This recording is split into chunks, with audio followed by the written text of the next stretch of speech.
buenas tardes, magistrada y magistrados. La sesión pública de la primera sala colegiada penal y civil ha comenzado. Compañeros magistrados, muy buenas tardes al personal que nos acompaña.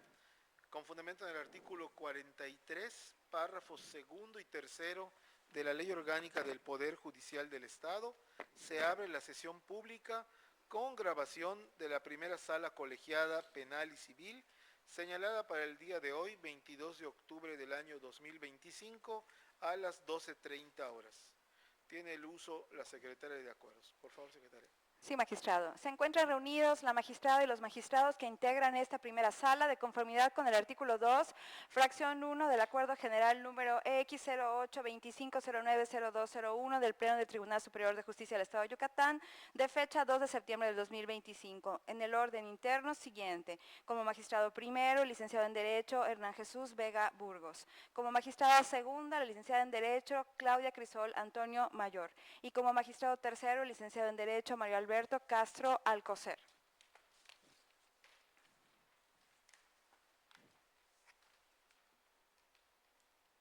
Secretario, por favor, dé cuenta de los tocas listados para la sesión. Sí, magistrado. Como previamente se hizo del conocimiento de ustedes, magistrada y magistrados, así como de la ciudadanía en general, en el portal de Internet oficial del Tribunal Superior de Justicia del Estado, en cumplimiento de las obligaciones de transparencia y acceso a la información pública, la sala como órgano colegiado ha enlistado en total 4 tocas para ser expuestos y votados en esta sesión. Les pregunto a ustedes si el número de tocas listados será sesionado en su totalidad y de ser así les pido por favor expresen su anuencia en votación económica. Muchas gracias. Se comenzará entonces con el toca número 46-2025 del magistrado primero, licenciado en Derecho Hernán Jesús Vega Burgos, donde cambiará la integración de esta primera sala por excusa del magistrado tercero, licenciado en Derecho Mario Alberto Castro Alcocer, y será un pequeño receso para tal efecto. Esta sesión de la primera sala colegiada penal y civil, la magistrada segunda de la sala colegiada civil y familiar, maestra en Derecho Sofía Elena Cámara Gamboa, por excusa del magistrado tercero de esta primera sala. Se comienza con el toca 1 del magistrado primero, que corresponde al número 1 de la lista de la sesión. Toca 46-2025, deriva del expediente civil 437-2023 del Juzgado Tercero Civil. Se trata de diligencias de jurisdicción voluntaria. La resolución apelada es una sentencia de fecha 21 de febrero del 2025 y el apelante es el promovente de la diligencia. Magistrado primero, tiene usted el uso de la voz. En el proyecto que someto a su consideración, el problema jurídico a resolver es determinar si la decisión de la juez de origen fue correcta al declarar la improcedencia de las diligencias de jurisdicción voluntaria promovidas por la recurrente. Para este proyecto resultan infundados e inoperantes los agravios vertidos en razón de las siguientes consideraciones.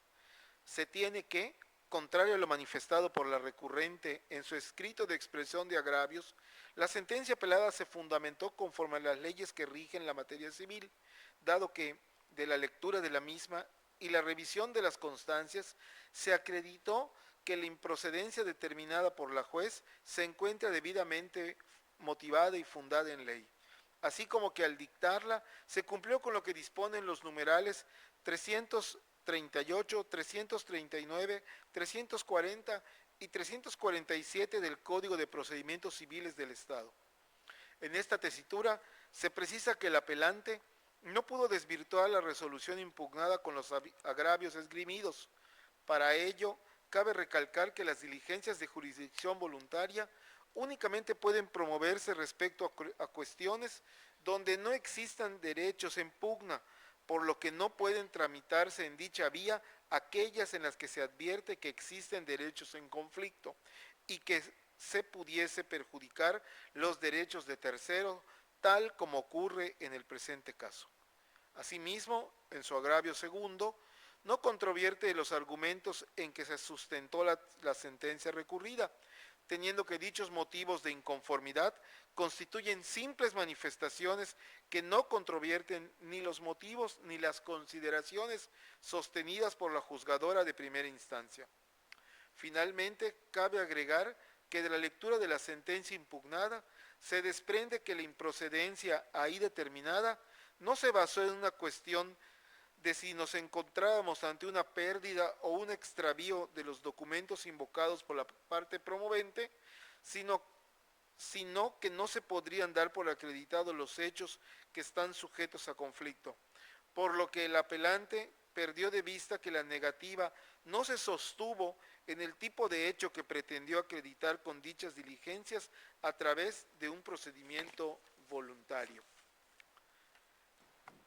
En mérito de lo anterior, se reiteran infundados e inoperantes los agravios por las razones antes expuestas, de modo que se propone confirmar la sentencia definitiva de fecha 21 de febrero del año 2025, dictada por la jueza tercera civil del primer departamento judicial del Estado, en el expediente marcado con el número 437, diagonal 2023.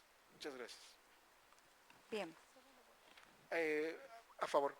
Muy bien, magistrado. Entonces, a favor de su proyecto, el magistrado primero. Como magistrada segunda, licenciada en Derecho, Claudia Crisol Antonio Mayor. A favor. Su micrófono, magistrado. Por favor, para que se pueda grabar. A favor. Muchas gracias. Y magistrada segunda de la Sala Colegiada Civil y Familiar, por excusa del titular de la magistratura tercera, maestra en Derecho Sofía Elena Cámara Gamboa. A favor. Gracias. El proyecto ha sido aprobado por unanimidad de votos. Se concluye de esta forma con la intervención de la magistrada segunda de la Sala Colegiada Civil y Familiar como integrante de esta sala y se hace un pequeño receso. Toca de la magistrada segunda, licenciada en Derecho, Claudia Crisol Antonio Mayor, quien enlistó una resolución. Para este y los siguientes tocas, la integración de la primera sala es la original. Como magistrado primero, licenciado en Derecho, Hernán Jesús Vega Burgos. Como magistrada segunda, la licenciada en Derecho, Claudia Crisol Antonio Mayor. Y como magistrado tercero, el licenciado en Derecho, Mario Alberto Castro Alcocer. El toca que continúa es el número 2 de la lista de la sesión. Toca 142-2024, deriva del expediente civil 162-2023 del Juzgado Tercero Civil. Se trata de un juicio extraordinario de arrendamiento. La sentencia apelada es de fecha 12 de septiembre del 2024 y el apelante es la parte actora. Magistrada, tiene usted el uso de la voz. Muchas gracias, secretaria. El proyecto que someto a su consideración es el siguiente. Determinar si fue apegada a derecho la decisión de la juez de primera instancia al declarar improcedente la acción extraordinaria de arrendamiento promovida bajo el argumento principal de no tenerse por acreditada la pretensión, pues en su opinión no quedó justificado que previo a la interposición de la demanda la parte actora haya cumplido con lo convenido en la cláusula 16ª del contrato celebrado por las partes, específicamente la notificación previa a la parte demandada de la rescisión del contrato. El recurrente, como agravio esencial, aduce un exceso en la interpretación de dicha cláusula, lo que llevó a la juzgadora a omitir el estudio de fondo del asunto. Del análisis de los motivos de disenso hechos valer, se propone calificarlos fundados bajo los siguientes fundamentos y consideraciones principales. La legislación aplicable a la materia regula el juicio extraordinario de arrendamiento y determina su procedencia por la falta de pago de rentas a que se encuentra obligado el arrendatario, a saber, por haberse cumplido el plazo del contrato, o en su caso, la prórroga a que se contrae el artículo 1613 del Código Sustantivo de la materia, o en la infracción de cualesquiera de las condiciones del contrato, que con arreglo del Código Civil del Estado motiven a la rescisión. De la lectura y análisis de la cláusula 16ª invocada en la sentencia dictada, se advierte que si bien las partes pactaron, entre otras causas de rescisión, que el arrendador tendrá derecho a dar por terminado el contrato, notificando por escrito al arrendatario, conviene señalar que los numerales del 1047 al 1050 del citado Código Civil del Estado, que se transcribirán en el cuerpo de la resolución escrita, determinan lo que ha de interpretarse respecto al tema de los contratos, de tal manera que la postura asumida por la juzgadora en la decisión que se revisa de declarar la improcedencia de la acción por no haberse cumplido el requerimiento previo a la parte demandada resulta contrario a derecho, toda vez que la propia ley expresamente sanciona conductas como el impago de rentas, precisamente con la rescisión del contrato, tal y como lo anuncia la fracción primera del artículo 1629 del nombrado Código Civil del Estado, que a la letra establece. Artículo 1629. El contrato de arrendamiento puede rescindirse, fracción primera, por falta de pago de 3 meses de renta, si se tratare de predios urbanos destinados para habitación. De 2, si se tratare de cualesquiera otros predios urbanos, y de 1 semestre si se tratare de predios rústicos. En tales circunstancias debe determinarse que la parte actora cuenta con los elementos para ejercitar la acción extraordinaria de arrendamiento promovida. En cuanto al aviso convenido en la cláusula 16ª del contrato, debe precisarse que el emplazamiento a juicio hizo las veces de notificación a la que hace referencia dicha cláusula, es decir, fue a través de la vía judicial que se hizo del conocimiento del arrendatario la acción de rescisión del contrato por falta de pago de la renta.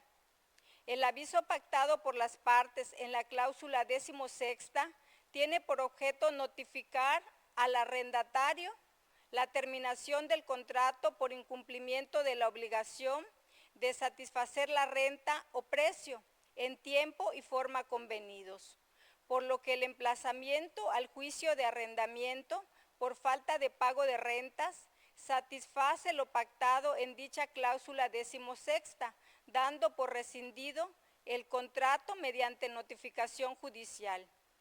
Así, es preciso establecer que para acreditar la procedencia de la acción de rescisión del contrato de arrendamiento por falta de pago de rentas, solo debe demostrarse la existencia del contrato de arrendamiento y el cumplimiento de las obligaciones del arrendador.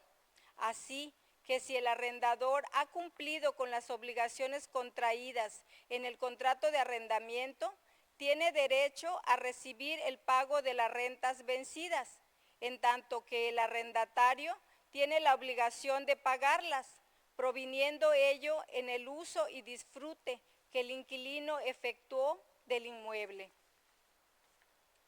Por ende, si ese hecho ya aconteció, debe concluirse que para la procedencia de dicha acción basta que aquellas estén vencidas y que, previo requerimiento del arrendador, no hayan sido cubiertas, en la inteligencia de que esta exigencia puede hacerse válidamente por medio del emplazamiento a juicio, para los casos en los cuales no se haya señalado lugar de pago en el contrato celebrado, pues en términos del artículo 566 contenido en el capítulo primero, intitulado del juicio de arrendamiento, del título tercero del Código de Procedimientos Civiles del Estado de Yucatán, dicho emplazamiento produce los efectos de una interpelación judicial, precepto que se invoca en forma textual en el cuerpo de la resolución.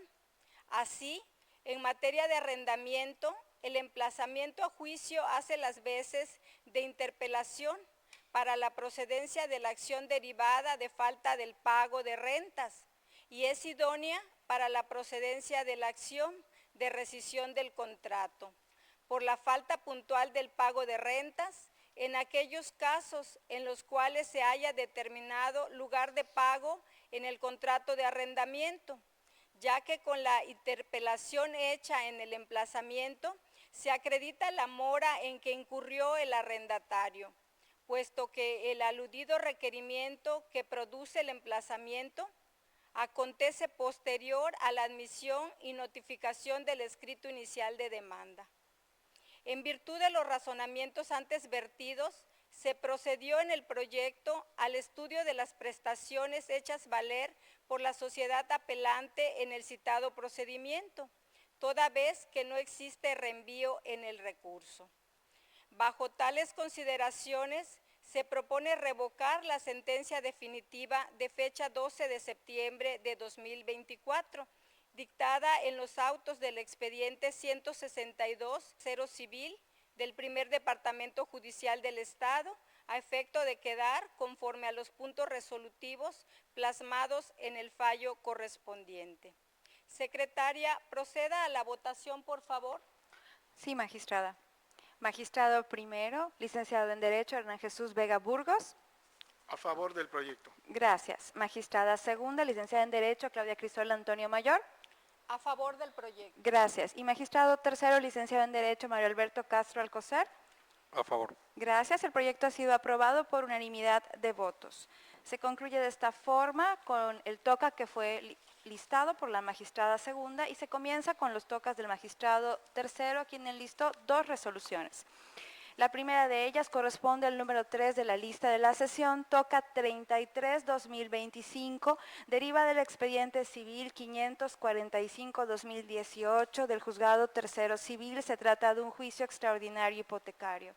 La resolución apelada es una sentencia de fecha 3 de octubre del 2024 y el apelante es la parte demandada. Magistrado, tiene usted el uso de la voz. Muchas gracias, secretaria.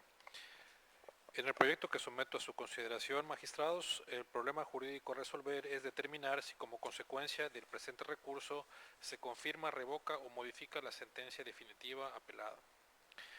El inconforme en su primer agravio hace valer 2 argumentos. En el primero sostiene que, inciso A, la sentencia definitiva no se dictó dentro del plazo de 8 días que se siguieron a la citación. Inciso B, que mucho menos se notificó al día siguiente al que se emitió. Y en el segundo, que se dejó de actuar durante más de 6 meses consecutivos en primera instancia. El primer argumento considero que es inoperante porque no expresa de manera clara y específica en qué consiste la lesión o perjuicio que alega, además de que se abstiene de combatir la totalidad de los argumentos jurídicos que sirvieron de sustento a la jueza para fundar y motivar su determinación. Y en cuanto al segundo, considero que es infundado por cuanto el periodo de tiempo a que se refiere el inconforme transcurrió una vez que ya se había citado a las partes para oír la correspondiente sentencia definitiva, y en consecuencia dicho término no podría transcurrir en términos del artículo 53 del Código Procesal. En sus agravios segundo, tercero y cuarto, el inconforme se queja de la calificación de la prueba confesional a su cargo y la calificación de las documentales públicas consistentes en A. La escritura pública que contiene el contrato de apertura de crédito simple con interés y garantía hipotecaria a base de la acción. Inciso B, la copia fotostática debidamente certificada por notario público del testimonio de la escritura de fecha 8 de febrero de 2013. Segundo agravio. La calificación de las pruebas documentales privadas ofrecidas por la parte actora consistentes en, inciso A, el estado de cuenta certificado de fecha 3 de agosto de 2016, inciso B, un pagaré de fecha 9 de septiembre de 2013 ofrecida como prueba superveniente por el ahora inconforme, agravio tercero. Y la calificación de las pruebas documentales privadas ofrecidas con el carácter de supervenientes consistentes en, inciso A, el documento denominado carátula de póliza a nombre de la institución bancaria actora. Inciso B, el certificado de cobertura de fecha 03 de noviembre de 2021. Inciso C, el certificado de seguro emitido con fecha 9 de julio de 2021 a nombre de la parte actora. Agravio cuarto. Dichos agravios considero son inoperantes ya que introducen argumentos novedosos a la litis y se abstienen de combatir los argumentos jurídicos que sirvieron de sustento a la jueza para fundar y motivar su resolución.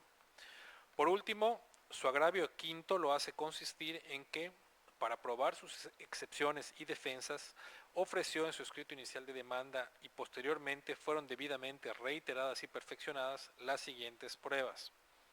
La documental consistente en el testimonio de escritura pública que contiene el contrato de apertura de crédito simple con interés y garantía hipotecaria a base de la acción, instrumental de actuaciones y la prueba de presunciones legales, humanas y lógicas. Mismas pruebas que, a decir del inconforme, en concatenación con el restante material probatorio que ofreció, logró demostrar la improcedencia de la acción emprendida por la parte actora y la procedencia de las excepciones y defensas que denominó como falta de acción y derecho para demandar, pago parcial y falsedad de la demanda, y que posteriormente ofreció como prueba superveniente la documental privada consistente en el original de un pagaré firmado por dicho inconforme el 9 de septiembre de 2013 a la orden de la parte actora, el cual se encuentra vinculado al documento base de la acción con la que acreditó la improcedencia a su juicio de la acción hipotecaria. Dicho agravio considero que es inoperante toda vez que no combaten la totalidad de los argumentos jurídicos que sirvieron de sustento a la jueza para fundar y motivar su determinación. Por lo tanto, propongo confirmar la sentencia definitiva impugnada. Secretaria, por favor, proceda a la votación. Sí, magistrado. Magistrado primero, licenciado en Derecho, Hernán Jesús Vega Burgos. A favor del proyecto. Gracias. Magistrada segunda, licenciada en Derecho, Claudia Crisol Antonio Mayor. A favor del proyecto. Muchas gracias. Y magistrado tercero, licenciado en Derecho, Mario Alberto Castro Alcocer. A favor. Gracias. El proyecto ha sido aprobado por unanimidad de votos. Bien. El siguiente toca del magistrado tercero, corresponde al número 4 de la lista de la sesión. Toca 6-2025. Deriva de la causa penal 110-2017 del juzgado primero penal. Anteriormente estaba en el extinto juzgado segundo penal con el número 72-2017 y antes en el juzgado cuarto penal también extinto con el número 34-2017. La sentencia apelada es de fecha 17 de octubre del 2024. Los apelantes son el sentenciado y la defensa particular. Magistrado tercero, tiene usted el uso de la voz. Muchas gracias, secretaria. En el proyecto que someto a su consideración, magistrados, el problema jurídico a resolver es determinar si fue correcta o no la decisión de la autoridad de primera instancia en considerar penalmente responsable al sentenciado y si está debidamente fundada y motivada esa decisión. Estimo que fue correcto el razonamiento de la autoridad de primera instancia en cuanto a dictar una sentencia condenatoria. Esto al existir pruebas suficientes para la acreditación del delito y la plena responsabilidad del sentenciado. No obstante, al analizar de manera oficiosa la imposición de las sanciones y medidas de seguridad, no se comparte la decisión de privar al ahora sentenciado de los derechos de familia. Resulta improcedente mantener dicha sanción, puesto que viola el principio de legalidad en su vertiente de taxatividad regulado por el artículo 14 de la Constitución Política de los Estados Unidos Mexicanos, al no precisar cuáles derechos de familia deben ser suspendidos o restringidos, vulnerando la seguridad jurídica del sentenciado y de las víctimas. En consecuencia, propongo dejar sin efecto la sanción impuesta al respecto por la jueza de primer grado, por lo que propongo modificar la sentencia apelada por advertir motivos para suplir la deficiencia del recurso interpuesto. Secretaria, por favor, proceda a la votación. Sí, magistrado. Magistrado primero, licenciado en Derecho, Hernán Jesús Vega Burgos. A favor del proyecto. Gracias. Magistrada segunda, licenciada en Derecho, Claudia Crisol Antonio Mayor. A favor del proyecto. Muchas gracias. Y magistrado tercero, licenciado en Derecho, Mario Alberto Castro Alcocer. A favor. Gracias. El proyecto ha sido aprobado por unanimidad de votos. De esta forma se ha terminado con los proyectos que fueron enlistados para esta sesión, magistrada y magistrados. Magistrado presidente, tiene usted el uso de la voz. Muchas gracias. Se ordena a la secretaria de Acuerdos que levante el acta de la sesión y la someta a aprobación y firma de la magistrada y los magistrados para que después pueda ser publicada, a fin de cumplir con las obligaciones de transparencia. Se continúa con las funciones propias de este órgano jurisdiccional y se cierra la presente sesión, siendo las 13 horas con 14 minutos. Muchas gracias. Muchas gracias. Buenas tardes.